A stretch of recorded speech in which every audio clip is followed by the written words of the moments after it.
দীঘার আরেকটি ভিডিওতে আপনাদের স্বাগত। আমরা এখন আছি নিউ দীঘাতে, আর আমরা এই সোজা ধরে ধরে এখন আমরা যাব উদয়পুর সি বিচে। সোজা হাঁটলেই কিছুটা গেয়েই পড়বে উদয়পুর সি বিচ। সমুদ্র এখনো উত্তাল, এখনো নামা যাবে না, প্রচণ্ড ঢেউ আর টান। দেখুন,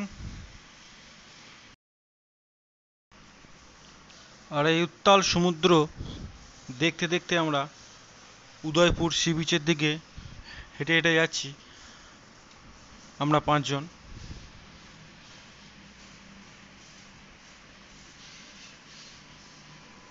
আমরা এখন উদয়পুর সি বিচে চলে এসেছি। চারিদিকটা তোমাদের দেখাচ্ছি। এই দিক থেকে নিউ দীঘা হেঁটে হেঁটে এসেছি আমরা, আর এই হচ্ছে উদয়পুর সি বিচ। এখনও জোয়ারের টাইম, এখন জলও নামেনি, এখনও আস্তে আস্তে নামছে জলটা। জল নেমে যাবে, কিছুক্ষণের মধ্যেই নেমে যাবে জল। এখানে সমস্ত রকম খাবারের দোকানও আছে।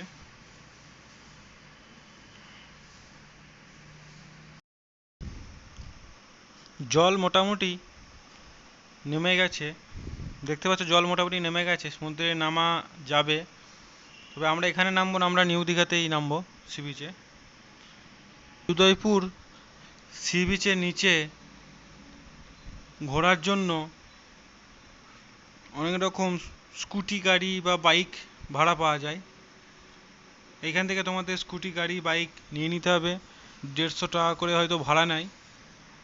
ঘুরে আসবে, ছবি টবি তুলবে, আবার এদের কাছে এসে ফেরত দিয়ে দেবে, 150 টাকা করে নেবে। ওই নিচে যে স্কুটিগুলো দেখতে পাচ্ছ সব ভাড়া পাওয়া যায়। স্কুটি তুমি নিজেই চালিয়ে নিয়ে যাবে আর কি, তুমি নিজেই চালাবে, ওদের লোক চালাবে তা না, তুমি নিজেও চালিয়ে নিয়ে যেতে পারো স্কুটি। সোজা বিচ ধরে সোজা যাবে তালসারি পর্যন্ত, আবার চলে আসবে। আর এই পাড়ে বিভিন্ন যে খাবারের দোকানগুলো আছে, এই যেমন এখানে মাছ আছে 150, 200 অনেক রকম মাছ আছে। তোমরা দামাদামি করে নেবে, এনারাই রান্না করে দেবে, রান্না করে দেওয়া সমেতই এরা দামটা বলে। হ্যাঁ, এখান থেকে রান্না করবে, আর এই সমুদ্রের জল পায়ে লাগবে, এই টেবিল চেয়ারে বসে তোমরা খাবে। আমরা এই চিংড়ি মাছ নিয়ে নিয়েছিলাম 200 টাকায় 10 পিস, রান্না করে দেওয়া সমেত। তাই পরিষ্কার করে ওরা ছাড়িয়ে দিচ্ছে, ছাড়িয়ে ভালো করে ধুয়ে ওরা রান্না করে দেবে। আর বসার জন্য একটা আমাদের টেবিল দিয়েছে, আমরা 5 জন বসে আছি টেবিলে। আর এইদিকে চিকেনেরও অনেক রকম আইটেম পাওয়া যাচ্ছে, তো তোমরা নিতে পারো।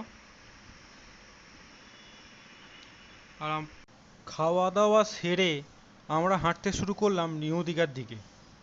যাই হোক, উদয়পুর সি বিচের ভিডিও আমরা এখানেই শেষ করছি।